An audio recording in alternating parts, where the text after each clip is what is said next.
Saints fans, welcome back to the Saints TV podcast. Another win, another Saints dub. I think we're all feeling very good once again.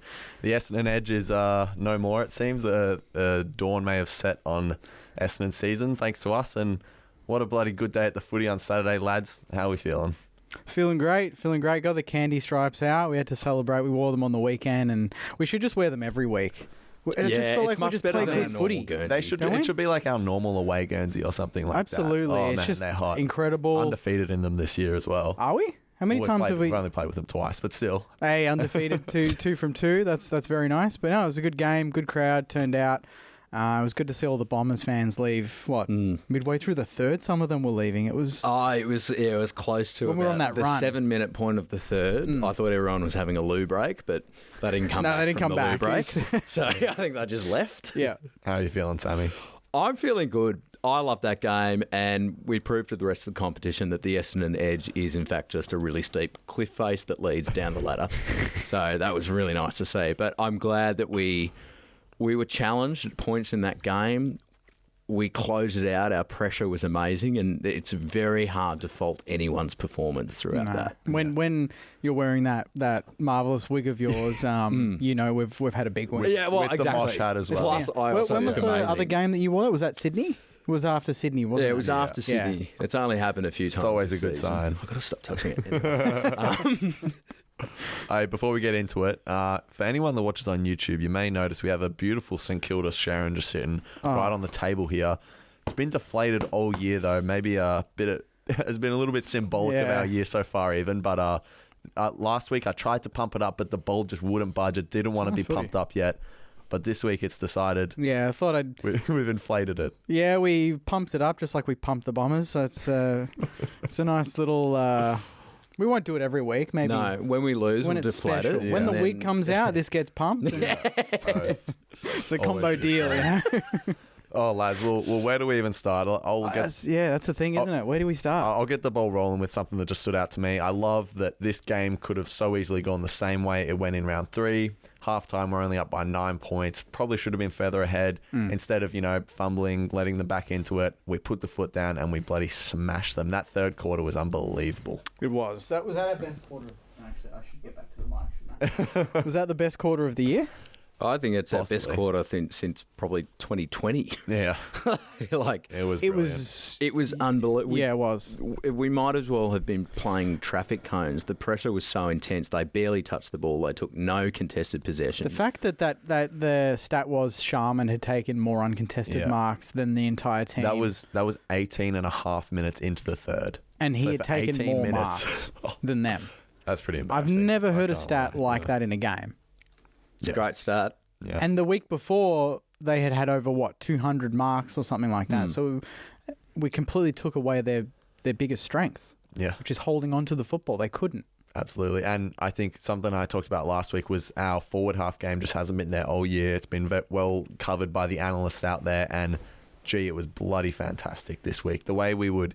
as we get the ball 70 metres out, we look for a target straight away, and lads, what do you know? Good kicking is good football. When you can kick goals, it makes a good difference, doesn't it? Yeah. The amount of leads was excellent to see. And that was the difference in the game. Like, how many times do you see our players lead into a pocket? Almost never. Yeah. And it happened, 3-4 times in the exact same and we spot. kicked them all.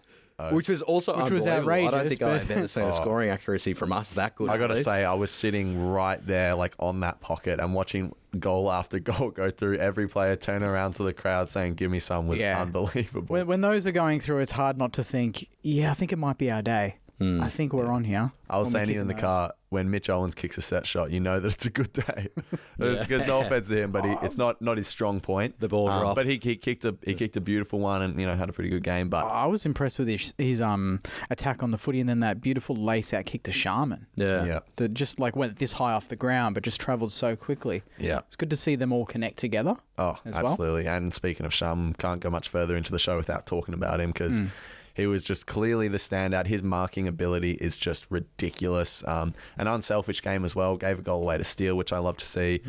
Doesn't matter who kicks the goals as long as we're kicking them, and just so accurate as well. This kid is probably, we talked about it last week, but he's got to be a lock in our side next year. Oh, yeah, he's I don't know what the ceiling is for him. You know, what his goals per year would be. Say next year, if he plays every single game, what would it be? He could kick upwards of 40 with his accuracy because he doesn't need a lot of chances, does he? No, he doesn't. But it's not just about him; it's about midfielders and delivery. Yeah, it's like this package deal. It's like forwards aren't just going to like pull goals out of their asses. It's not how it works. Like midfielders need to be hitting their targets, hitting them low, which they were doing, and that is not what we've been doing for, I'd say, pretty much around 1 to 12. We weren't doing that. Yeah. Whilst that was great, though, even still, when the ball wasn't kicked totally to his advantage, he would still win the contest. Yeah. You know what I mean? Like, it was just that sort of days. And the commentators watching the replay, they were just loving him all day. Yeah, and Essendon had 0 hard ball gets in the third quarter. 0. But again, I think you could easily look at it and go, Essendon were really poor, they weren't on. But I really do think that it's a bit of both, where they were a little bit down, but we made it almost impossible for them to play to their strengths. But this is the thing, like the pressure and the intensity pushed them out of the game. That's one of the reasons they were so poor. They were timid and their mental fortitude is basically jelly. So that's why the game went in the way that it did. They can't handle high pressure. The same could be said about Sydney 3 weeks ago. We're seeing what's happening with them at the moment. High pressure will end up getting you results like that. That's what happens. But the good thing is we've had wins before where it feels like the win is off the back of pressure. I didn't feel like this win was off the back of pressure. You know how with under Richo in particular, if we didn't lay 90 tackles, we weren't winning the game. How many tackles did we actually lay on the weekend? Do we know? I can check. Like, did we get upwards of 60?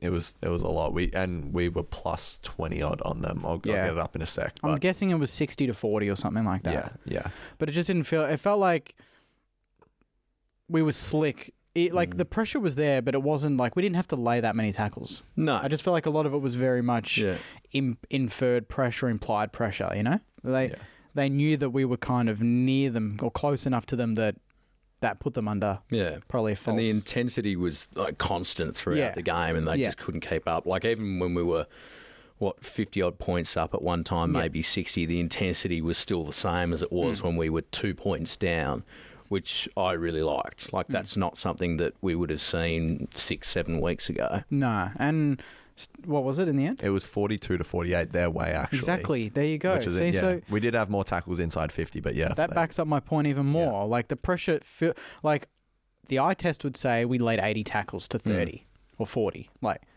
they laid more. It was structurally the way we operated around the contest too that made it so hard for them to do anything, because we had enough players going in and winning the hard ball, but also at the same time when it came out, it was Burns, Hill, Mason Wood, who played more on the wing. We talked about him last week, and if he could play forward or not. We didn't need him forward this week. No, he played his role. Because he had to play on... did he play a bit on Nick Martin? Harry Jones, because we needed that size. And it worked perfectly. Stocker on merit was actually pretty good. Yeah. I actually think Ross completely outcoached Scott. In this time. Like completely outcoached him. It wasn't just our players, but it was just tactically, he nailed it. And not bringing on Garcia, I loved. Yeah. We can get to that later for sure when we're talking about selection. But, it was just such a clinic the whole game. Our offense, our defense, everything was just clicking. And you're going to hear a lot in the media this week about Essendon and how terrible they were. And that's fair enough. They were terrible, and they're the more interesting storyline out of the game. I can understand that for sure. And Saints fans are probably going to be looking for content of it. Can someone talk about the Saints? Because yes, as you say, Essendon were poor, but we were fantastic. Like I heard Essendon fans around me saying, "Oh, can we just stop kicking to the Battle and Wilkie and over again?" It's like, their entries were pretty poor, but our defense just held up so well. We kept in at 55 points. Probably should have even been less, to be honest. Yeah. And this game shows, every week we talk about, but Josh Battle, he's a bloody important player to us. The way his intercept, his kick, his just efficiency, everything about him is great. Wilkie Howard was great. He made a lot of potential losses in the contest, 50-50s. Yeah, a great performance. I felt weird after the review because I genuinely didn't mention Howard.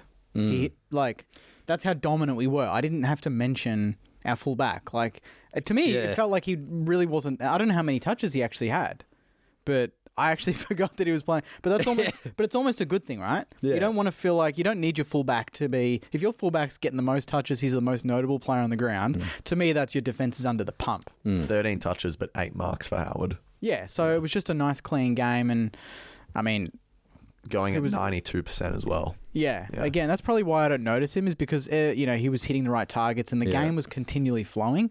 And credit where credit's due, I thought Bonner was actually very good. Thank you. I was just about to say that. That play where he passed to Sinclair, sprinted down the and then guts, got the hands to Sharman. Yeah. That was exactly the type of player I look for off halfback. He looks like he knew that's Bonner. That's the Bonner we've been asking for. Is that sort of just all out attack, enjoying his football and not overthinking. That little kick was so clever. Yeah. I thought that was Naz, and then I had to watch the replay and I saw it was Bonner. I was like, the lime wow. green boots are the giveaway. They're so ugly, but you know what? I thought he was fantastic. I thought everyone was Can you admit really that? good. No. Okay. If that is the bar for him, then geez, the bar is pretty low. No, that's not the bar, but that's an improvement and it's good to see. I mean, for sure, he played his role as he should every week. He's not droppable after that. Well, There's I no mean, way. he's just not droppable ever because Ross doesn't want to drop him. But to be honest, like, it was Tough fine. crowd over here. Very tough Well, crowd. you played your role great. Like, do you want a pat on the back? I just Well, yeah, I just feel absolutely. like had the bar excellent is moments just so of low. play. So it Yeah, there feels was a like, few it moments feels like for we're just sure, but nitpicking the Like there was a person good now. one where he's under pressure and he went for the long loopy handball over the top and it connected the play. That's something I reckon 2 weeks ago he doesn't do. Yeah, no, So I thought he played his role, which is nice, but it's still not enough. I for think me. his form improvement is a byproduct of the team clicking and playing this certain way that will suit him. It's a confidence thing. Yeah. Well, I thought he was good, and respectfully, I totally disagree with what That's you're saying. fine. I think you're wrong. I still think his effort is lackluster at the contest. How many tackles did he lay? I don't know. I can check. He Not that it laid matters, One but- tackle. Yeah, that's great. That's one great. more than about 9 Essendon players. Yeah, but And also, we didn't need to. And it was uncontested football We had the ball for most of the time. When we have the so- ball, you don't need to tackle Yeah. as much. yeah, I still think he's biting off more than he can chew, and I need to see him go harder at the contest. But he played his role this week. Good on him. But he's not a contest player. Why does everyone need to be hard? But Brad Hill's not a contest player either, and he still goes hard and smothers and does all the intangibles. Yeah, but I mean, every player is different. It's hard to just because Hill does it doesn't mean Bonner has to do it. Exactly. I think every AFL player needs to have a contested element to their game. Yeah. Like, I don't know. I think you're being a bit I think you're harsh. trying to I make think the you're being a perfect. bit I think you're harsh. trying to paint the perfect. I just want to see him do more than just his role. I think he did more than his role on Saturday, and I think you should rewatch the game if you don't think so. I have rewatched it. Okay, And sure. there's still multiple moments where the okay, effort's sure. just Really? lackluster. Yeah. Totally disagree. When? Sure. There's just moments where we've got someone going up for a mark. He's there. He can make it a 50-50, and we completely lose the contest. There's just multiple moments that's still like that. I'm not trying to go after him because like his game was fine. It wasn't a shit game by any stretch. I'm not saying that. It was a good but game, I just actually. think if we're going to sit here and applaud him, Was it a good game? He had a by good him, game. no, it was an Okay. average game. Like That's- I just in think That was an average game. Are we seriously going to sit I here reckon- and applaud Bonner right now? Like I just thought that You was. know what? Do we want to go If through the? majority rules, a majority Put it. would suggest I'm going to say, put it in he the had a good comments. game. I thought he had a good game. Yeah. Go for it. I'm happy to. We If, should- if people disagree with me, that's fine. Poll. We need a poll. Yeah, let's. Poll on the Go Insta. for it. Nah, he gets And too then we much. need He gets too much attention. I don't even want I to was be hoping sitting this would be here. a 2-second conversation. He'd be like, you know what? Yeah, you had a good game. We move on. But now you. I'm not saying it was shit. I just think like he's the player we're going to celebrate. Like I just think that was, No, but I think you've you got to gotta celebrate every player. I mean, It was a for complete sure, team but performance. I think there's like a few key standouts, and he's pretty far from that. He played his role great. It was definitely better than what we've seen before. Completely agree with that. But if we're sitting here celebrating that, I just think the bar's pretty low. I don't think we're celebrating. I think we're acknowledging. I think that's different. What are we acknowledging? That he's definitely improving his improved? form. Yeah, Okay. the last 2 or 3 He weeks has he's been much improved. better. Sure, he's improved. I'd like to see him improve a lot more though. Yeah. Let's talk about someone that was great. Caminiti. Yes. His, Was he good or? I thought I'm he just was checking. great. I don't know. Your standards are kind of all over Yeah. the joint at the moment. Well, I thought he was pretty Caminiti was poor. He should have fantastic. kicked 10. There was a potential tackle that he did miss. That was really Yeah. disappointing. When? Well, if you want to talk seriously about it, That wasn't serious. well, no, I thought he had a great game. Yeah. Again, marking ability on point, kicking straight. When he went to the ruck as well, he actually offered a really good chop out for Rowe. There was a moment. Yeah. One of his goals was while he was actually playing in the ruck. Was that was that the last one? I think it was his first. His first. Okay. So, no, good to see. Sammy Draper. He was actually on Peter Wright at the time, but yeah, work rate was exceptional. Thought a great game from him. I think we forget that he's 20 and he's a huge unit, and he's only going to get more confident in his body. I think this was the first game that he looked genuinely like he felt like he was the biggest bloke on the ground. Like, he was manhandling their defence at times. Oh, I mean, he's a big boy. Yeah. He's filled out a lot since when we first got him. But, yeah, he was fantastic. Isn't it nice to see so many of these players that go to Sandy and they come back in? They're all playing better football. Yeah. All of them. Burns, Sharman, Hammer. And I reckon Ross mentioned this in his presser.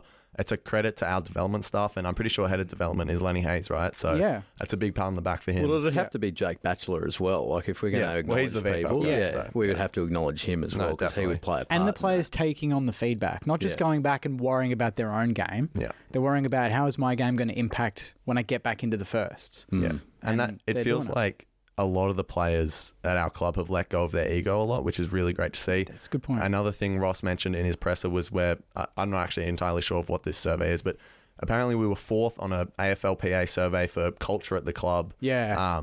Which is really nice to see. And I think, like, culturally, it does feel like our standards are good, and the boys are happy to be playing football. We're a process-driven club where the results don't necessarily dictate if we're going to have a bad or good week on the track, because if our effort's there, if our process is there, Ross, again, mentioned this, you can win that every week. You can win your effort every week.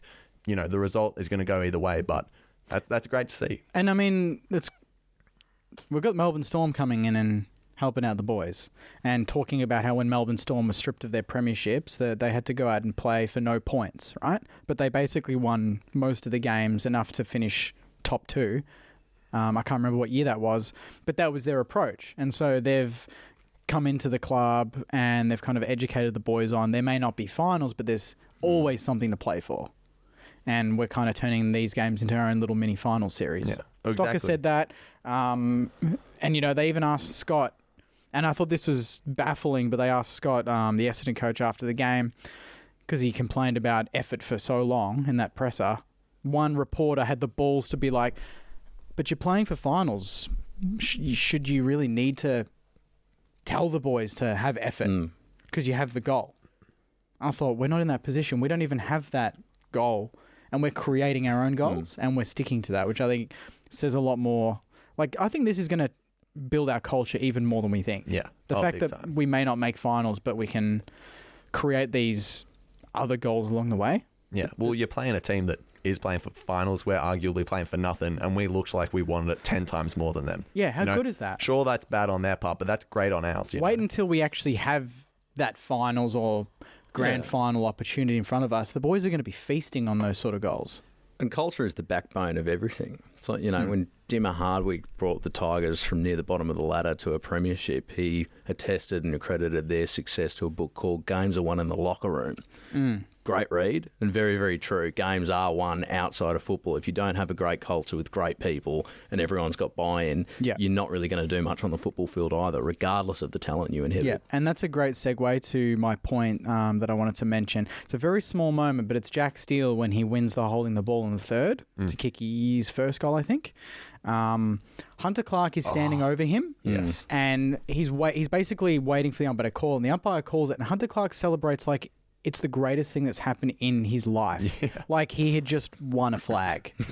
Like, watch it. He's not just like, great, it's a free kick. He's like, like that. Yeah, and I was like, this guy, like, that's the buy-in we're talking about. They're celebrating all these little acts. He hasn't even kicked the goal yet. You know? No, I caught that as well. It was amazing. It was awesome, because it says a lot. It's not about him as well. It's that his teammate He's celebrating laid the tackle. his teammate, exactly. his captain. And like I already mentioned, Sharman dishing off that goal early.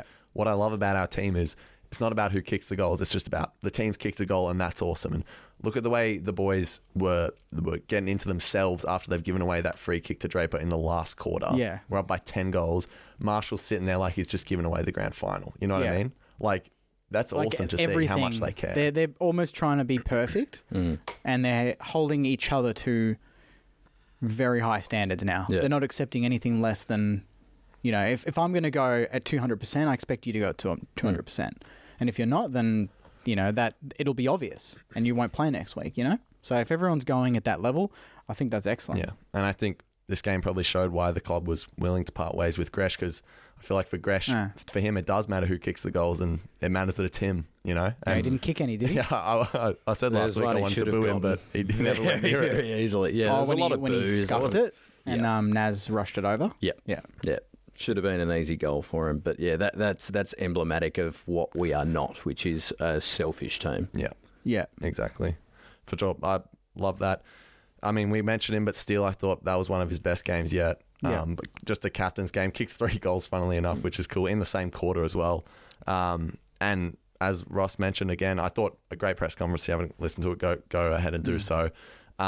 It's about getting the support around him. And this week, I really loved our midfield combination of Hunter Clark, Jack Sinclair, Steele, and Marshall in the ruck. I thought that was a really dangerous and diverse midfield. Stocker at times as well was really good. Stocker as well, Got yeah. a few clearances. I think, throw Philippou in there. We're starting to see what we've got. Yeah. And obviously we're going to add more pieces hopefully in the off season. But what did you boys make of the midfield? Because I thought that was one of our best midfield performances in a long time. They're all hunting. Oh, did we mention Jones? Oh yeah, Jones as well. I mean, No, I he didn't was mention, excellent, but he was but- good. Yep. Yeah, no, everyone... Really playing to his strengths, it feels like. Yeah, like, was it Lee Matthews? Someone said that his handballs were just ridiculous. Like, they've never seen a handballing performance quite One like of that. the over the top. He had an over the top. They were so handball. quick. He was being closed down Yeah. by 2 Essendon players over the top, through for a goal. Yeah. I was like, most players don't do that. Don't have the ability to react that quickly, read the play, and move the ball on. And us traditionally, we freak out, try to sneak it through between 2 players. It gets turned over. It goes back the other way. Yeah, and But he was clean, which is uncharacteristic as well. Like, I love Jones. I love his effort, but he's not often clean by hand and foot. But he was super clean this weekend. Yeah. It was a contract game for him. I loved it. Maybe that's because he's not trying to do those ridiculous handballs or kicks. He's just playing with the skill set that he has and doing so well. Who knows if he'll be with us beyond this season, but the last 2-3 weeks, I've really liked what I've seen from him. Yeah, he's definitely stood up, and he's battled at Sandy in and out of the team, so he's one of those players that comes in and he knows he has something to prove, and he's proven it. Absolutely. And I thought Nasai, his pace was just on show all day. The way he was running up and down the wing, Gresham tried to catch him and couldn't, so I had to push him in the back. But yeah, selling candy, kicking an awesome goal. Like, that was just great to see. It's all class. Just so crafty with ball in hand. So yeah, what a game from him. We've got an absolute ripper on our hands here. I think he's going to hopefully be a fantastic player for us for the next decade. Yeah, and if he keeps pushing up the ground like that and lasering those kicks and also adding a goal every so game to his bow, that just makes him even more dangerous and hard to match up on. And that's what you want him to do. You don't want him to stagnate on half back. No, he's push up, playing his get best in. when he's running through the guts, moving up the field, running down the wing, getting that 1-2. Wanting the ball, demanding it. Like the goal that he kicked in the end, he was demanding that. He was telling Butler, give it to me. Yeah. And then he had to, dodge the guy over the mark and then finish. And to be fair, he did it when Steele gave it to him, but he didn't almost back himself quickly enough. And then he cut back in and then Steele had to hit up, I think, Caminiti on the lead, but he got his chance in the end. Yeah. And we talked about how, the defense was great and the forward line was great thanks to, our midfield. But I thought, the midfield definitely helped out. But there was just so much movement and pressure in our forward line, which I felt like made it so hard for Essendon to operate and defend.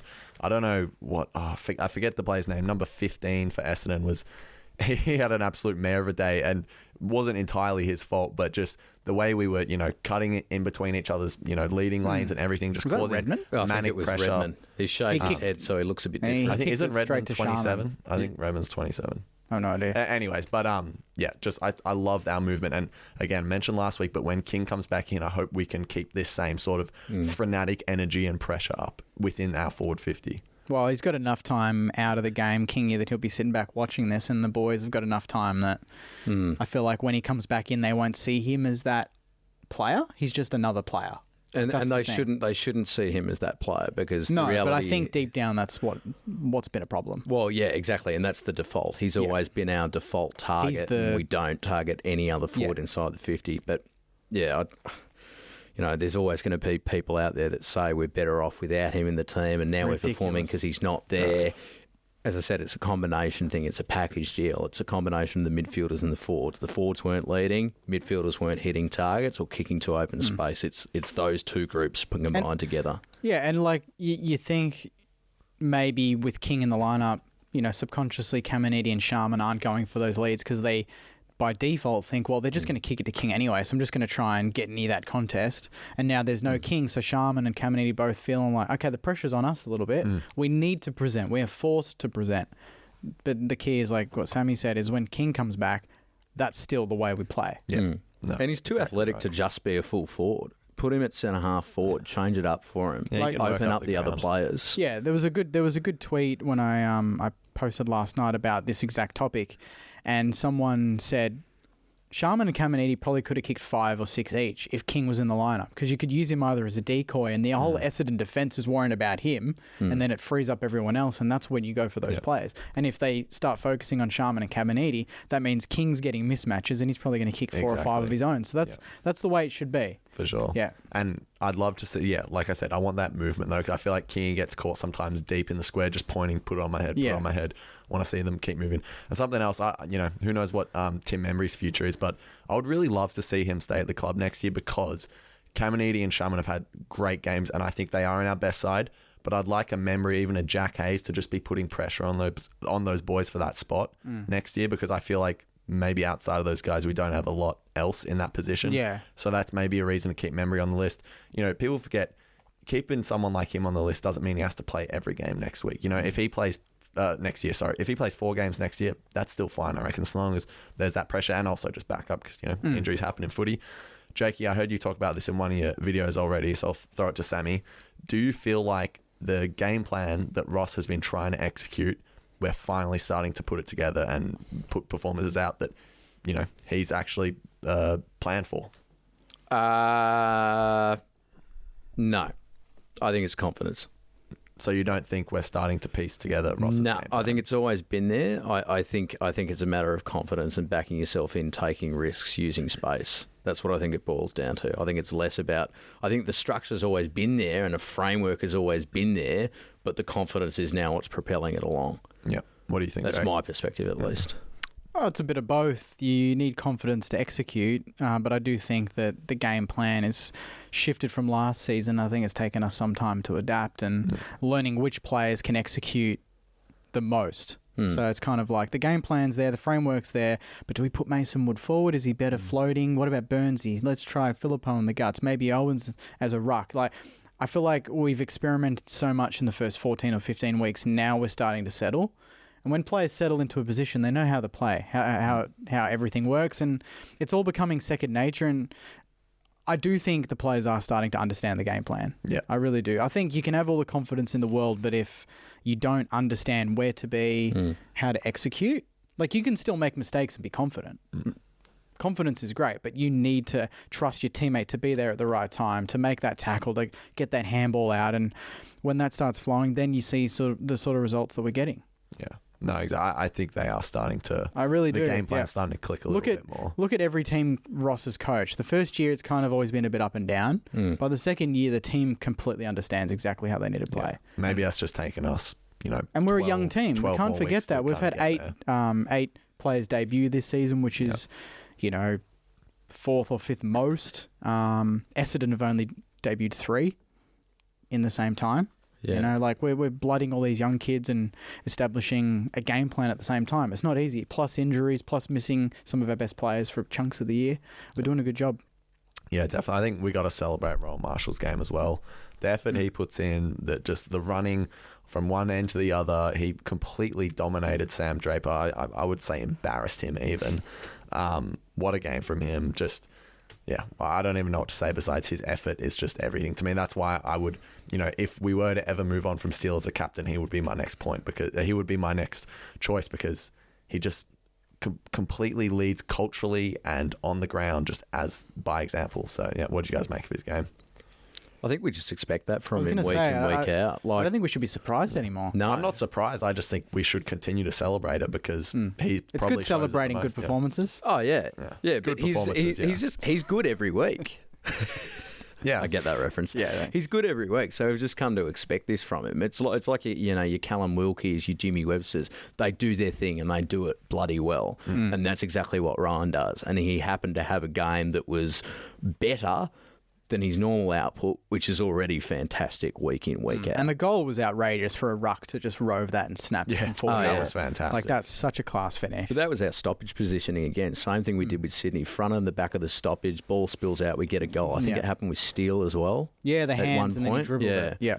So it's basic positioning that allows you these opportunities, and Essendon were not doing that. Yeah, for sure. Kind of away from this game, but a big talking point on the pod all year has been about Mitch Owen's position. And Ross came out this week and said, we believe Mitch is a forward. All the numbers point toward that being his strength, and players get drafted in certain positions all the time and end up having their careers played out in others. So what do we make of that? Do we agree? Do we disagree? Because I think all three of us have pretty unanimously agreed that we think Mitch should be a midfielder. If he plays like he does on the weekend with that sort of aggression, I have no problem with him in the forward line. Yeah. But he still shows traits of things where you're like, that would be nice in the guts. Yeah, or can he be a hybrid? Can he be a player that you move through? Because you look at Liam Henry, he's not going to play at every centre bounce, and he's probably not going to play out entire games in the forward line either, because he's too good for both of those positions. But you also need him in both positions because that's where the need is, and I feel like that would benefit Mitch Owens as well. He's good at both. Yeah. I think I'm still going to continue to question it, but the coaches know more than we do, so clearly there's something there that's just... He crashes packs. His marking was much better on the weekend. He wasn't dropped. There was one that slipped right through his hands, but the others he clunked. I'm just not convinced in his set shot. So that's the thing, is like he's got to improve that. We jump on Kingy when he misses a couple. Owens, his set shots need serious work. Yeah. I know he kicked one from the boundary, but he's not doing that 9 times. But he also kicked one straight out on the full, did he not? Yes. And it was this ball drop where he holds the ball with his fingertips. Left foot on the run. It looks like he's going to drop it. Not a single part of his hand is on the bottom half of the ball. He holds it. It feels like the ball's going to slip out of his hand. Yeah. So, I mean, if they think he's going to be a power forward like that, then I'm all for it. But I just want to be able to trust him in front of the sticks a little bit more. Yeah, absolutely. On the run, he's okay. But if he's going to be marking more, he's going to have a lot more set shots, and therefore needs to improve that part of his game. Definitely. Should we jump into some Mosh back to your best? Yes, we've already talked about him. So we won't need to go too long here. You've got the Mosh cap on, if anyone on top of your little wig there. Yep, very nice. Cooper Sharman, although it could have been a selection of probably 6 or 7 players, to be honest. I thought Steele would be right up there for sure. Yeah, but I mean, how can you go past Sharman? Yeah, Sharman, what he was doing in that third quarter. Yeah, definitely. Join over 30,000 other guys in the Mosh Hair Regrowth family and get $50 off your first treatment plan with code SAINTS50 at checkout. Completely customized, totally online, and cheap hair regrowth solutions from $45 a month. Smarter hair loss treatment all starts with a quiz at getmosh.com.au. Jake, let's jump into Junkmail, shall we? Let's do it. Jake is Junkmail.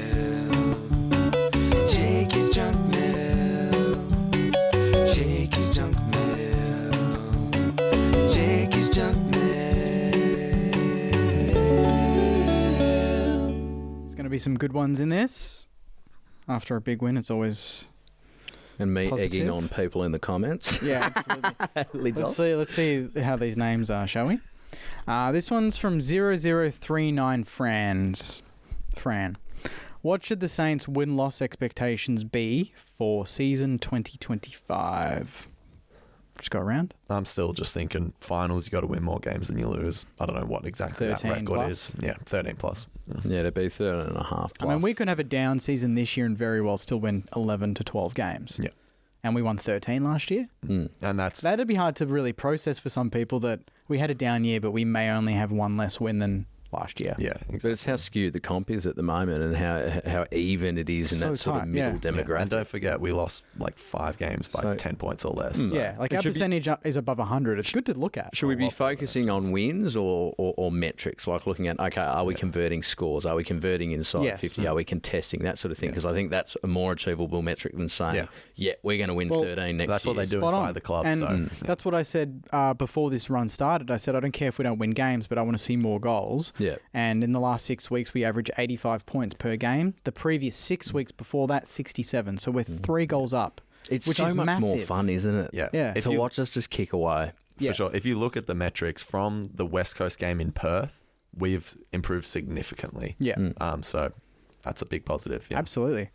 This one's from Geordie. He's asking, what will you name your first child, and why will it be Cooper? Cooper Bertoni. Not sure if that rings a nice bell, but People do think I look like him. I don't see it myself. No. But yeah, that's what I thought. I feel like I see what people are going for. I don't see Maybe it. not a complete lookalike. but- Actually, this is my own junk mail, but who's your football doppelganger? People tell me I look like Joel Selwood, which is Patrick Dangerfield.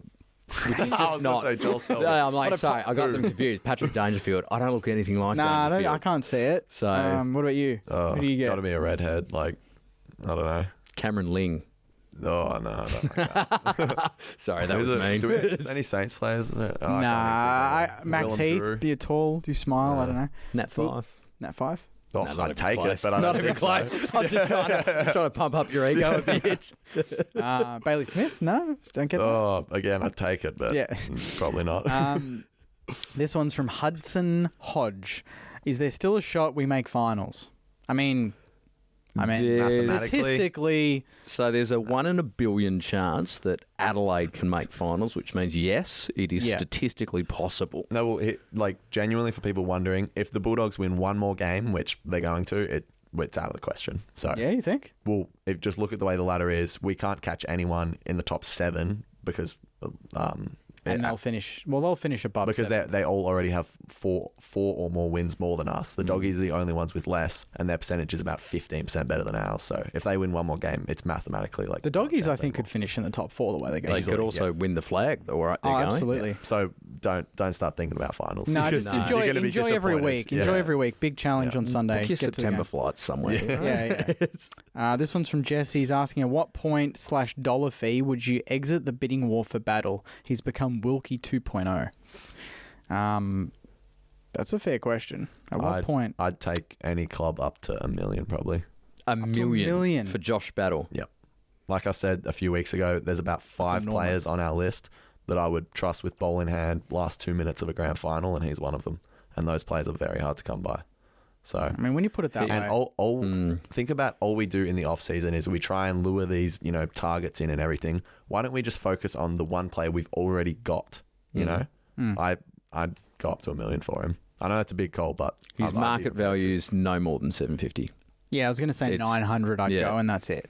He's going to get paid more than $750. Oh, he will to Yeah. drag him out of St Kilda, but that's not something I think we would be prepared to do, nor should we. I'd be happy. Yeah, to. I think we'd let him walk. If it's over 850, I think we'll say no, and we'll let him walk. Salaries are rising as well. I think it's important to keep in mind. $1 million is definitely a lot. I'm not saying it's not, but in 3-4 years, that's not going to seem Like, as is he much as worth we more think than it is. Wilkie?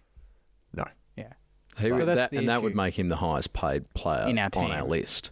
Along with King, probably. Yeah. Well, he'd probably he'd in 2-3 years time he'd be in the top 5, which right now I'd argue look at the best and fairest, he will finish in the top 5. Oh yeah, Yes, he will. absolutely. But Absolutely. So I don't think. I think any club would be out of their mind to pay over $1 million for any defender. Like, would you That's pay not $1 where million you'd for? put money. Would you pay $1 million for Barras?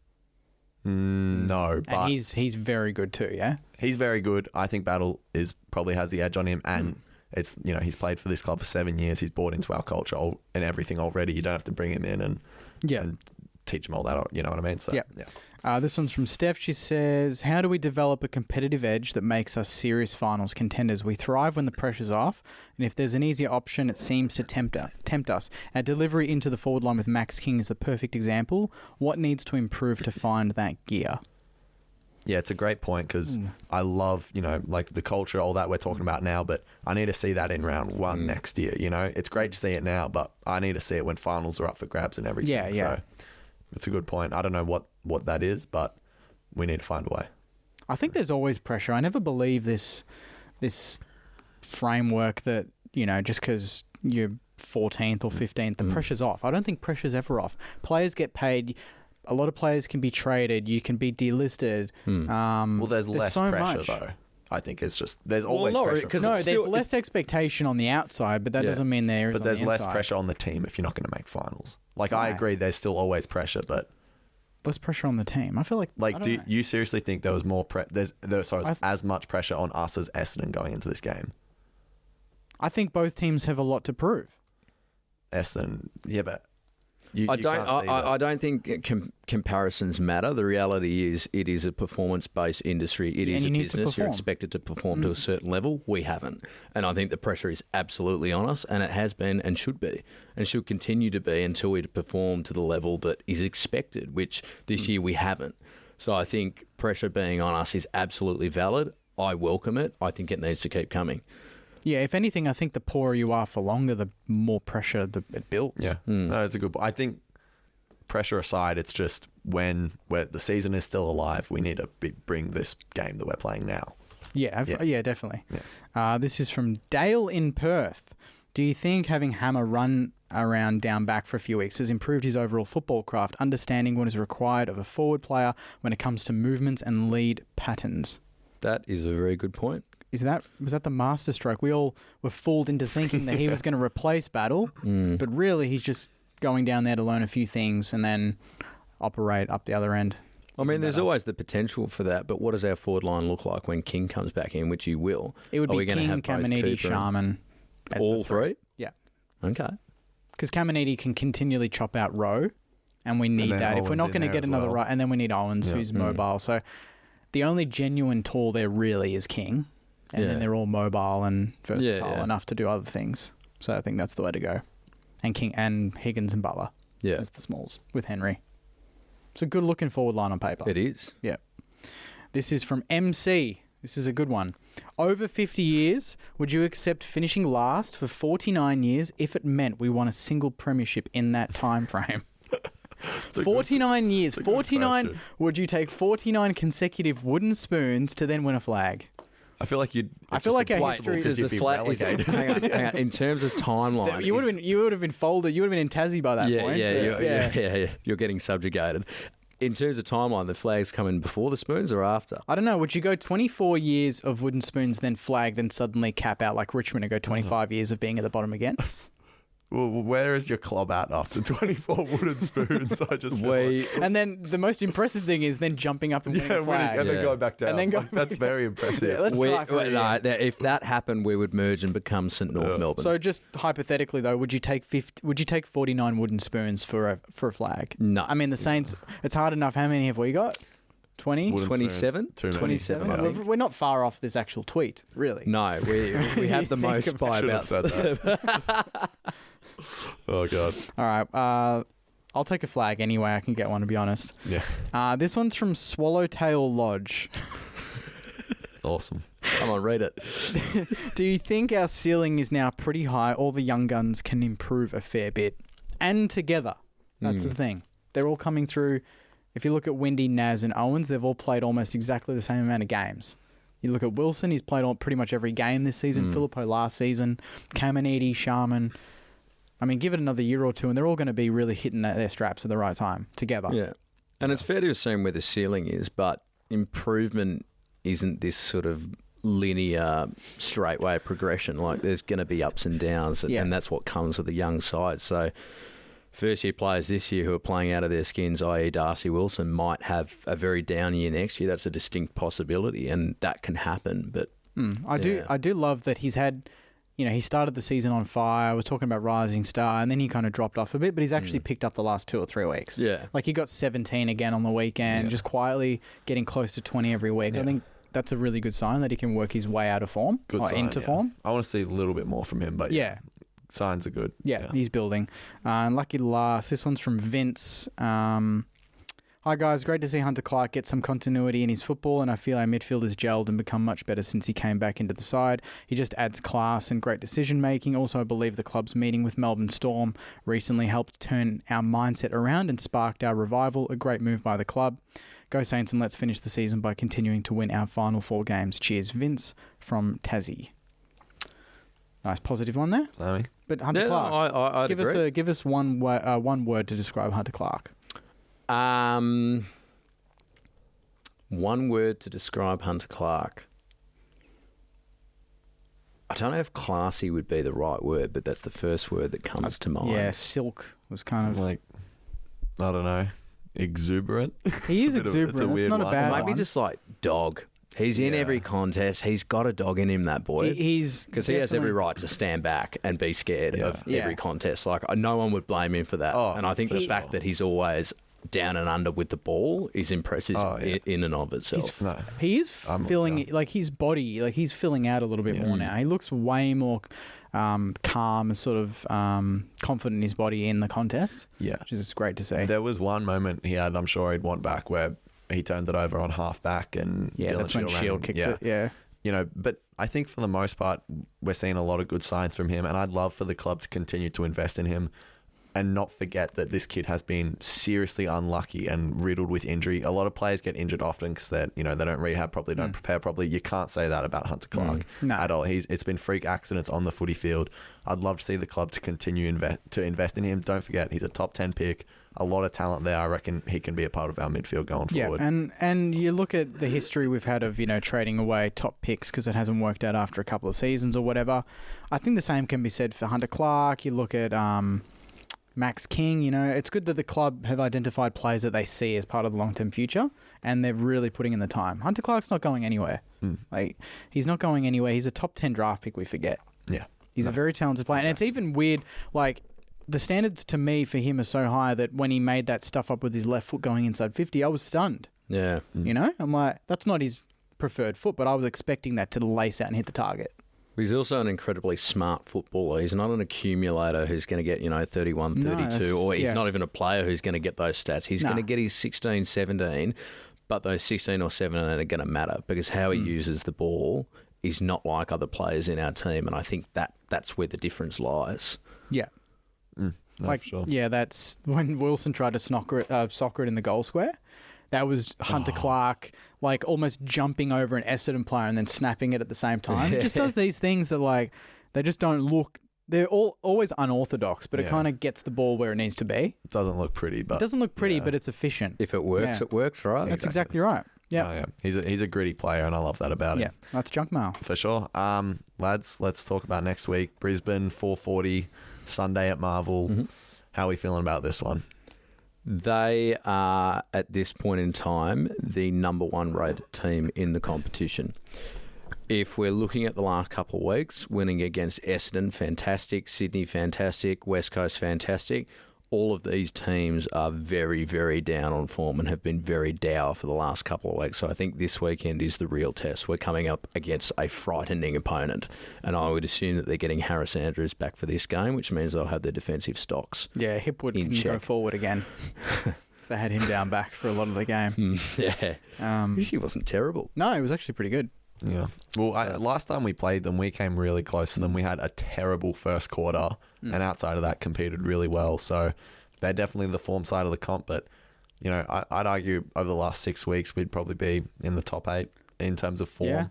Yeah. So I can't see why this won't be a real competitive game. One that, I don't think they'll be taking any chances against us. Like, I think they'll be expecting a intense, high-pressure game. So I'd love to see us bring it. What do we think of selection this week? VFL, Garcia had 15 tackles, which is just ridiculous. So good on him. Ari had a lot of the ball. Paddy Dow played well. It just feels like an unchanged sort of week. It's outside Philip, like you said last week. Why would we change a winning side? Yeah, I think it's unchanged. Maybe Filippo at the sub. I don't know, but I want him in. So you take Garcia, yeah. Geez, that'd be stiff.